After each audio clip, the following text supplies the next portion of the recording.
بسم اللہ الرحمن الرحیم۔ السلام علیکم ناظرین، آپ یوٹیوب چینل دیکھ رہے ہیں، میں عمران خان ہوں۔ سب سے پہلے اور بڑی خبر یہ ہے کہ مطیع اللہ جان صاحب کو اغوا کر لیا گیا ہے اور انہیں جبری طور پہ لاپتہ کیا گیا ہے۔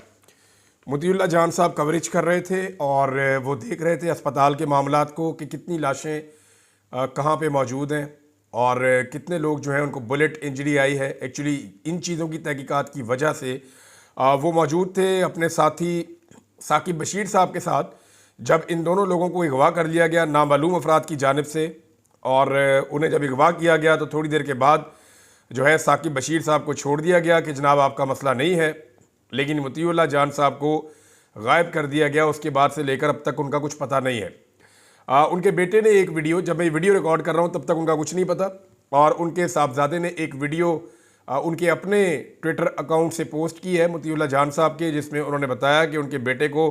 جو ہے وہ ریاستی اداروں نے اغوا کیا ہے اور کسی قسم کی کوئی اطلاع نہیں ہے۔ یہ نہیں بتایا گیا کہ انہیں گرفتار کیا گیا ہے، کسی قسم کی کوئی انفارمیشن نہیں دی گئی، اور انہوں نے ایک بڑا جذباتی پیغام ریکارڈ کیا ہے اپنے والد کے اغوا کے حوالے سے۔ انہوں نے کہا جی میرے والد کا یہ قصور ہے کہ وہ ہر جگہ پہ جا کر خود چیزوں کی کوریج کر کے اور لوگوں کو بتانا چاہتے ہیں، انہیں اس بات کا شوق ہے کہ وہ جرنلزم کریں اور جرنلزم ان کا قصور ہے۔ اب مطیع اللہ جان صاحب کہ اغوا کے بعد جن چیزوں پہ ہمیں شک ہو رہا تھا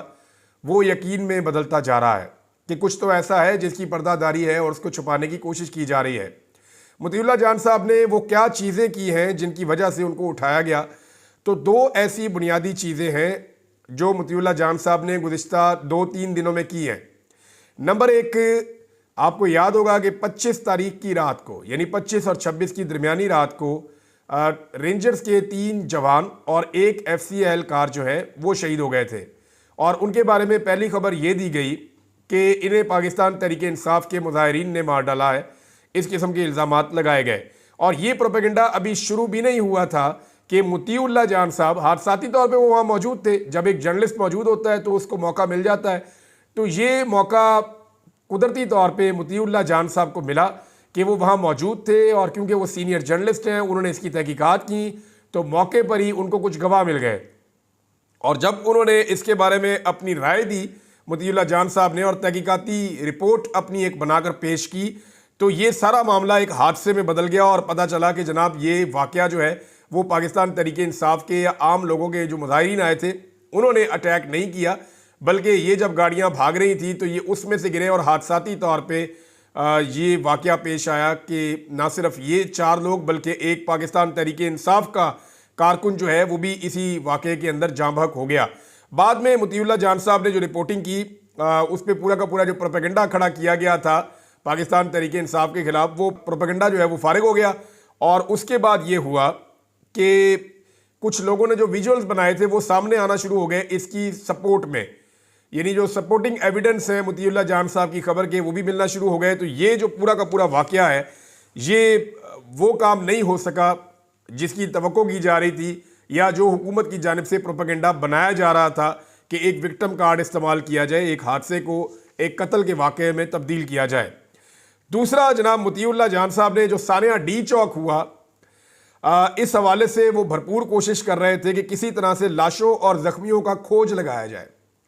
مطیع اللہ جان صاحب بار بار ہاسپٹل جا رہے تھے، مطیع اللہ جان صاحب جو ہیں وہ بار بار ریکارڈ اکٹھا کر رہے تھے، تمام ان لوگوں سے بات کر رہے تھے جو عینی شاہدین ہیں، وہ یہ کھوج لگانا چاہ رہے تھے کہ فائرنگ کی زد میں کتنے افراد آئے ہیں۔ مطیع اللہ جان صاحب نے باقی سارے صحافیوں کے ساتھ مل کر اس بات کے اوپر زور دیا کہ یہاں پہ ریئل بلٹ فائر کیے گئے ہیں، حالانکہ حکومت اس بات سے جان چھڑانا چاہ رہی ہے اور وہ یہ ثابت کرنا چاہ رہے ہیں کہ یہاں پہ اصلی گولیاں نہیں چلیں۔ عالمی میڈیا نے بھی یہ بتایا کہ اصلی گولیاں چلی ہیں، پاکستانی میڈیا بھی یہ بتا رہا ہے کہ اصلی گولیاں چلی ہیں، لیکن پاکستان کا سوشل میڈیا، جو پاکستان کا الیکٹرانک میڈیا ہے، وہ وہی کہتا ہے جو ان کے سیٹھ کہتے ہیں، اور سیٹھ وہی کہتے ہیں جو حکم سیٹھوں کو ملتا ہے۔ پاکستانی میڈیا جو ہے یہ کوئی سینسرشپ کا شکار نہیں ہے، پاکستانی میڈیا جو ہے وہ پورا کا پورا ایک طرح سے بک گیا ہے، اور اس میڈیا کو اشتہاروں کی مد میں خرید لیا گیا ہے، ڈرا کر اور دھمکا کر چپ کروا دیا گیا ہے، اور اس میڈیا کی کیپیسٹی ایک بھی سچ بولنے کی نہیں ہے اس وقت۔ مطیع اللہ جان صاحب جو ہیں انہوں نے وزیر اعظم کے جو کوارڈینیٹر ہیں برائے صحت انہیں موقع پر پکڑا اور ان سے کچھ سوالات کیے، جس سے وہ بہت پریشان ہوئے، اور وہاں بھی معاملہ کھل گیا کہ جناب حکومت کیا کر رہی ہے ہسپتالوں میں۔ اب یہ چیزیں عالمی سطح پہ رپورٹ ہوئی ہیں، وہ میں آپ کو بعد میں بتاتا ہوں، لیکن مطیع اللہ جان صاحب کے اینڈ پہ 2-3 چیزیں آپ اپنے ذہن میں رکھیں۔ نمبر 1، جو انہوں نے واقعہ ایکسپوز کیا رینجرز کی اور ایف سی کی شہادتوں والا۔ نمبر 2، مطیع اللہ جان اس بات کا کھوج لگا رہے تھے اور بہت ساری چیزیں سامنے لے کر آئے، بہت سارے اور صحافی بھی یہ کام کر رہے ہیں، لیکن مطیع اللہ جان صاحب کنٹینیوسلی اسی کام پر لگے ہوئے تھے کہ زخمیوں اور جو ہلاک ہونے والے لوگ ہیں ان کا ریکارڈ اکٹھا کیا جائے اور پتہ کیا جائے کہ وہ زخمی کیوں ہوئے اور ان کی شہادتیں کیوں ہوئیں۔ تو جو ریئل بلٹس لگی ہیں یہ حکومت کے لیے ایک بڑا سیریس ایشو ہے، یہ عالمی سطح کا بھی ایک معاملہ بنے گا پاکستان کے موجودہ سیٹ اپ کے اوپر۔ اب 2 چیزیں مجھے یہاں پہ آپ کو کہنی ہے، ایک تو یہ کہ مطیع اللہ جان کورٹ رپورٹر ہیں، بنیادی طور پہ عدالتوں کو کور کرتے ہیں اور یہ عدالتوں کی رسپانسبلٹی ہے۔ اس سے پہلے والے جو چیف جسٹس ہیں وہ مطیع اللہ جان کا کیس سنتے رہے ہیں جب انہیں چند گھنٹے تک اغوا کیا گیا تھا اور ان کو ٹارچر کیا گیا تھا۔ اب نئے چیف جسٹس پاکستان موجود ہیں، مطیع اللہ کو پہلے اغوا کرنے کا کیس آلریڈی عدالتوں میں ہے، تو اسی مطیع اللہ جان کو دوبارہ اغوا کر لیا گیا ہے۔ تو جو کورٹ رپورٹرز ہیں جتنے بھی، ان سب کی یہ رسپانسبلٹی ہے کہ وہ چیف جسٹس آف پاکستان کی عدالت میں جائیں اور ان کو جا کر یہ کہیں کہ جناب وزیر دفاع کو بلائیں، وزیر داخلہ کو بلائیں اور آئی جی اسلام آباد کو بلائیں اور فوری طور پہ مطیع اللہ جان کو بازیاب کروائیں۔ یہ اگر رپورٹرز نہیں کریں گے تو یہ آگ پھیلے گی۔ آپ سارے بھی جرنلزم کرتے ہیں، کل کو یہ آپ کے دروازے پہ بھی آئے گی، باری باری سب کی باری آپ لوگوں کو بھی اغوا کیا جائے گا۔ جب مجھے اغوا کیا گیا تھا یا اس سے پہلے اور لوگوں کو اغوا کیا گیا تھا تو باقی لوگ مطمئن رہتے ہیں، لیکن دیکھیں الٹیمیٹلی یہ چیزیں آگے بڑھتی ہیں، یہ رکتی نہیں ہے۔ بہرحال تمام صحافیوں کی ذمہ داری ہے کہ وہ مطیع اللہ جان کے لیے آواز اٹھائیں۔ جو صحافی کل تک، جب پاکستان تحریک انصاف کے دور میں چند گھنٹے کے لیے مطیع اللہ جان کو اغوا کیا گیا، جو صحافی اس وقت بہت زیادہ آواز اٹھا رہے تھے وہ اب اس کے بارے میں بات نہیں کر رہے، انہیں بھی اس کے بارے میں آواز اٹھانی چاہیے۔ پی ایم ایل این مجھے اچھی طرح یاد ہے کہ مریم اورنگزیب اور مریم نواز مطیع اللہ جان کو مطیع بھائی کہہ کے بلاتے ہیں، کیونکہ اس وقت مطیع اللہ جان انہیں سوٹ کر رہے تھے اور یہ سارے ان کے گھر بھی پہنچ گئے تھے۔ تو اب معاملہ یہ ہے کہ دیکھنا ہوگا کہ ان کے گھر میں کون پہنچتا ہے۔ چیف جسٹس کی ایک بڑی ذمہ داری ہے اور ان کا یہ امتحان ہے کہ وہ آدمی جو روزانہ ان کی عدالت میں آتا ہے اس آدمی کو اغوا کر لیا گیا ہے۔ وکلا کو بھی یہ ذمہ داری لینی چاہیے، کورٹ رپورٹرز کو یہ ذمہ داری لینی چاہیے اور جو موجودہ حکومت ہے انہیں فوری طور پہ مطیع اللہ جان کو بازیاب کرنا چاہیے۔ دوسری جانب ناظرین، جو لاشوں والا معمہ ہے یا جو زخمیوں والا معاملہ ہے یہ شدت اختیار کرتا چلا جا رہا ہے۔ یہاں پہ ہمارے پاس کچھ رپورٹیں ہیں اور یہ رپورٹیں انٹرنیشنل میڈیا میں چھپی ہیں۔ ایک دا گارڈین نے اس کے اوپر لمبا چوڑا آرٹیکل لکھا ہے، نیو یارک ٹائم نے تو اپنے فرنٹ پیج کے اوپر باقاعدہ پاکستان میں ہونے والی فسطائیت کو دکھایا ہے، پراپر طریقے سے انہوں نے فرنٹ پیج کے اوپر بڑا کر کے انہوں نے لگایا اور سارا دکھایا کہ پاکستان کے اندر فسطائیت کس انداز میں ہو رہی ہے۔ بہرحال جو گارڈین ہے انہوں نے ایمرجنسی میں جو کام کرنے والے ڈاکٹر ہیں ان سے رابطہ کیا ہے اور ڈاکٹر کے مطابق اس نے 40 اکیلے ڈاکٹر ہیں، باقی ڈاکٹر کی بات نہیں ہو رہی، اس ڈاکٹر نے 40 سے زائد زخمیوں کا علاج کیا ہے اور ان میں سے اکثر لوگوں کو گولیاں ماری گئی تھیں، کئی لوگوں کو گولیاں ماری گئی تھیں۔ ڈاکٹر نے بتایا کہ حکام نے مرنے والوں اور زخمیوں کا تمام ریکارڈ اپنے قبضے میں لے لیا ہے، ہمیں بات کرنے کی اجازت نہیں ہے۔ یہ دا گارڈین نے اس کو لکھا ہے کہ جتنا بھی ریکارڈ ہے وہ سرکار اپنے قبضے میں لے گئی ہے، کہ زخمیوں کا بھی اور جو لوگ وہاں پہ شہید ہوئے ہیں جن کی جانیں گئی ہیں ان کا ریکارڈ بھی، اور لاشیں کوئی نہیں مل رہی، پتہ نہیں چل رہا۔ پاکستان تحریک انصاف ڈیفرنٹ کلیم کر رہی ہے، یعنی سلمان اکرم راجہ صاحب 20 کہہ رہے ہیں، کوئی 40 کہہ رہا ہے، کوئی 10 کہہ رہا ہے، ہر ایک کا اپنا اپنا فگر ہے۔ میرے خیال میں پاکستان تحریک انصاف کو اس کے اوپر ایک کمیٹی بنانی چاہیے فوری طور پہ اور اس کمیٹی کو تحقیقات کرنی چاہیے کہ ان کے کتنے لوگ گرفتار ہوئے ہیں، کتنے لوگ لاپتہ ہوئے ہیں، کتنے لوگوں کی اب تک لاشیں ملی ہیں، کتنے لوگ زخمی ہوئے ہیں اور ان میں سے کتنے لوگوں کو جو انجری ہے وہ بلٹ انجری ہے، یعنی جن لوگوں کو گولی لگنے سے، جو ریئل بلٹ ہے وہ لگنے سے جو لوگ زخمی ہوئے ہیں ان کا بھی ڈیٹا دیا جائے، ان کی تصویریں دی جائیں، ان کے زخم جو ہیں ان کی تصویریں بنا کر لگائی جائے تاکہ ایکسپوز کیا جا سکے۔ لیکن اس معاملے میں پاکستان تحریک انصاف کیوں پیچھے چل رہی ہے وہ میں آپ کو بھی بتا دیتا ہوں۔ یہ برطانوی اخبار جو ہے دا گارڈین، اس نے سرکاری ذرائع سے دعویٰ کیا ہے کہ قانون نافذ کرنے والے اداروں کی فائرنگ سے 17 شہری جو ہیں وہ شہید ہوئے ہیں، یعنی دا گارڈین کا یہ دعویٰ ہے اور وہ سرکاری ذرائع سے دعویٰ کر رہا ہے کہ 17 لوگوں کی شہادتیں ہوئی ہیں۔ پاکستان تحریک انصاف کا فگر ان کے ساتھ ابھی نہیں ملتا اور سینکڑوں لوگ زخمی ہوئے ہیں۔ ایک ڈاکٹر نے اخبار کو بتایا کہ اموات پر پردہ ڈالنے کے لیے جو حکام ہیں انہوں نے جاں بحق ہونے والے اور زخمی ہونے والے لوگوں کا ریکارڈ اپنے قبضے میں لے لیا ہے۔ جناب یہ بڑا کلیئرلی دی گارڈین نے اس کو لکھا ہے۔ الجزیرہ نے حکومت کے ان تمام دعووں کو مسترد کیا ہے کہ حکومت کا یہ کہنا کہ وہاں پہ اصلی گولیاں نہیں چلیں اور لوگوں کے اوپر گولیاں نہیں جو ہے وہ چلائی گئی، تو یہ دعویٰ غلط ہے۔ الجزیرہ نے کہا جی ہم نے اس کو خود رپورٹ کیا ہے، خود زخمی دیکھے ہیں، خود جو ہے وہ ہر چیز کا مشاہدہ کیا ہے اور خود ہاتھ میں پکڑ کے گولیاں انہوں نے دکھائیں جو یہاں پہ ان کے الجزیرہ کے رپورٹر ہیں۔ تو انہوں نے کہا جی یہ بالکل حکومت جھوٹ بول رہی ہے۔ پاکستان تحریک انصاف بجائے اس کے کہ اس معاملے کو اٹھائے، وہ آپسی لڑائیوں میں جڑ گئی ہے اور یہ بائی ڈیزائن ہو رہا ہے، میں آپ کو یہ بتا دیتا ہوں۔ اور ملبہ بشرا بی بی پہ ڈالنے کی کوشش کی جا رہی ہے۔ اس پہ ڈاکٹر شہباز گل نے ایک ٹویٹ کیا ہے، پہلے میں وہ آپ کو پڑھ کے سنا دیتا ہوں، پھر میں آپ کو بتاتا ہوں کہ ایکچولی ہو کیا رہا ہے اور یہ کس نے کہا ہے اور مجبوری کیا ہے۔ شہباز گل کہتے ہیں کہ بشرا بی بی اور علی امین گنڈا پور نے آج ہمیں یہ بات خود کنفرم کی ہے کہ خان صاحب کی کلیئر ڈائریکشن تھی کہ احتجاج ڈی چوک میں ہی ہوگا۔ درمیان میں جیل میں اسٹیبلشمنٹ کی طرف سے کوشش کی گئی کہ خان صاحب ایک ویڈیو میسج ریکارڈ کروا دیں کہ احتجاج سنجانی میں ہوگا، لیکن عمران خان نے انکار کر دیا۔ اس لیے بیرسٹر سیف غلط بیانی کر رہے تھے کہ خان صاحب نے سنجانی پر رضامند ہو گئے تھے اور یہ بشرا بی بی نے ڈی چوک کی ضد کی اور خان صاحب کی بات نہیں مانی۔ یہ بات جھوٹ ہے، بشرا بی بی نے وہی کیا جو عمران خان نے کہا تھا۔ بیرسٹر سیف نے غلط بیانی ٹی وی پر بیٹھ کر کی ہے، ہمیں بھی یہی غلط بات پولیٹیکل کمیٹی میں بتائی گئی اور لگاتار یہ کہا جاتا رہا کہ ڈی چوک جانے کا فیصلہ بشرا بی بی کا تھا اور غلط تھا۔ یہ ساری غلط بیانی بشرا بی بی پر ملبہ ڈالنے کی کوشش ہے۔ یہ چیز کلیئر ہوئی کہ بیرسٹر سیف انہی کا آدمی ہے جن کا آدمی فیصل واٹا ہے، جن کا آدمی محسن نقوی ہے۔ جیسے شہباز شریف کی کیبنٹ میں محسن نقوی ہے جو شہباز شریف سے زیادہ طاقتور ہے، ایسے ہی علی امین کی کیبنٹ میں بیرسٹر سیف ہے جو علی امین سے زیادہ طاقتور ہے۔ اب کہنے میں کیا حرج ہے۔ اچھا دوسرا جی، بشرا بی بی نے ہمیں یہ بتایا کہ وہ ڈی چوک سے کسی قیمت بھی نہیں جانا چاہتی تھی،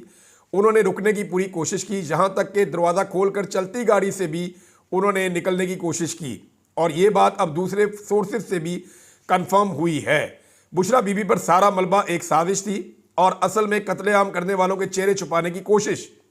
بشرا بی بی نے وہی کیا جو عمران خان نے ان کو اور پارٹی کو تاکید کی۔ یہ ٹویٹ اس لیے کی ہے کہ عمران خان اور بشرا بی بی کا حق ہے کہ ان کا سچ لوگوں تک پہنچے۔ اب یہ میں آپ کو ذرا کلیئرلی بتا دوں کہ باقاعدہ پاکستان تحریک انصاف کے لوگوں کو دھمکی دی گئی ہے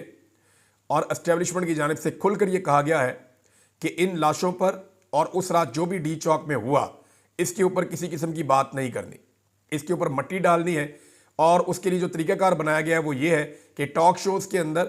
صرف پاکستان تحریک انصاف کے جو اختلافات ہیں، جو ذاتی ان کے اختلافات بن رہے ہیں ان پہ اور کچھ پولیٹیکل ایشوز پہ بات کی جائے گی۔ ٹاک شوز کے اندر اس رات کیا ہوا اس پہ بات نہیں کی جائے گی۔ بہت سارے صحافی جو پہلے کھل کر بات کر رہے تھے وہ بھی اس معاملے پر خاموش ہیں۔ اس کا مطلب یہ ہے کہ پریشر بہت زیادہ ہے۔ اسلام آباد سے مطیع اللہ جان کا اٹھا لیا جانا اس کا مطلب ہے کہ پریشر بہت زیادہ ہے اور آنے والے دنوں میں یہ کارروائیاں بڑھ بھی سکتی ہیں۔ تو پاکستان تحریک انصاف کے کچھ لوگ جو by design Bushra be be پہ اٹیک کر رہے ہیں یا بائی ڈیزائن یہ کہہ رہے ہیں کہ ڈی چوک جانے کی کیا ضرورت تھی، وہاں کیوں گئے، یہ لوگ اس پورے کھیل کا حصہ ہیں۔ جو ڈی چوک میں ہوا اس کو چھپانے کے لیے جو کھیل کھیلا جا رہا ہے یہ لوگ اس کھیل کا حصہ ہیں۔ اب تک جو انفارمیشن آ رہی ہے اس میں پاکستان تحریک انصاف یہ کلیئرٹی لانے میں ناکام ہے کہ کتنے لوگ اور کتنی لاشیں ہیں اور کتنے لوگ لاپتہ ہیں، کتنے لوگ زخمی ہیں۔ یہ پاکستان تحریک انصاف کو ڈیٹا دینا پڑے گا۔ انٹرنیشنلی جو ہے وہ اس کی بھرپور کوریج ہو رہی ہے، اوورسیز پاکستانی پورا زور لگا رہے ہیں، اس مسئلے کو پورے طریقے سے اٹھا رہے ہیں، لیکن پاکستان کے اندر جو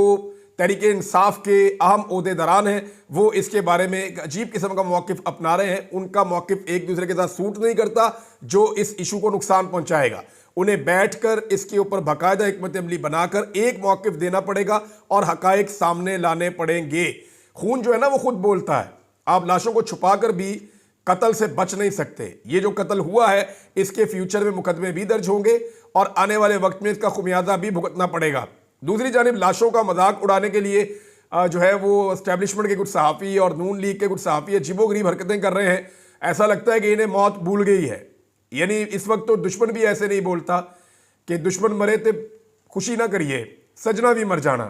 ضروری نہیں ہے کہ اگر آج آپ کا کوئی آدمی جو آپ کا مخالف ہے آج وہ مارا گیا، اس کی سوچ آپ سے مطابقت نہیں رکھتی تو کل یہ موت آپ کی بھی ہو سکتی ہے۔ آپ کو بھی مارا جا سکتا ہے۔ آج پاکستان تحریک انصاف کے لوگوں کو دہشت گرد قرار دیا جا رہا ہے۔ مشرف دور میں نون لیگ کے لوگوں کو گنڈا کے لفظ سے بلایا جاتا تھا کہ یہ گنڈے ہیں۔ آنے والے وقت میں نون لیگ کو پھر ایک نیا نام دیا جائے گا، پاکستان پیپلز پارٹی کو بھی ایک نیا نام دیا جائے گا، اور باقی جماعتوں کے ساتھ بھی یہی ظلم اور یہی ستم ہوگا۔ تو اس کو یہاں روک لیجئے، سیاسی لوگوں کا ہی نقصان ہوگا اور کسی کا نقصان نہیں ہوگا۔ مثلیتاً بہت سارے ہمارے صحافی جو پہلے بات کرتے تھے وہ اس معاملے پر خاموش ہو گئے ہیں۔ بین الاقوامی میڈیا کے مطابق 17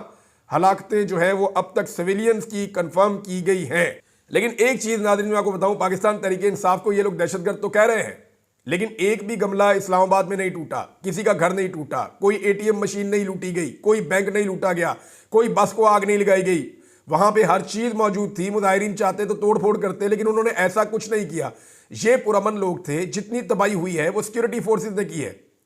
سینکڑوں لوگوں کی املاک کو نقصان پہنچایا گیا ہے، بہت ساری گاڑیاں توڑ دی ہیں، اور بڑے فخر کے ساتھ جو اسٹیبلشمنٹ کے صحافی ہیں انہوں نے ٹویٹ کر کے بتایا کہ لوگوں کے سر بھی کھول دیے گئے، لوگوں کی گاڑیاں بھی توڑ دی گئیں۔ تو یہ جناب انقلاب پڑا ہوا ہے، اس قسم کی انہوں نے کوئی مبارکبادیں دی تھیں۔ تو اب آپ اندازہ کیجئے کہ اس لیول پہ جا کر ریاست نے لوگوں کے ساتھ کیا ہے۔ یہاں لوگوں نے ذمہ داری کا مظاہرہ کیا، جبکہ ریاست نے ظلم، تشدد اور انارکی پھیلانے والے تمام ہتھ کنڈے جو ہیں وہ اپنائے ہیں۔ عمران خان صاحب کے حوالے سے ایک چیز میں ماضی کی آپ کے سامنے رکھنا چاہتا ہوں،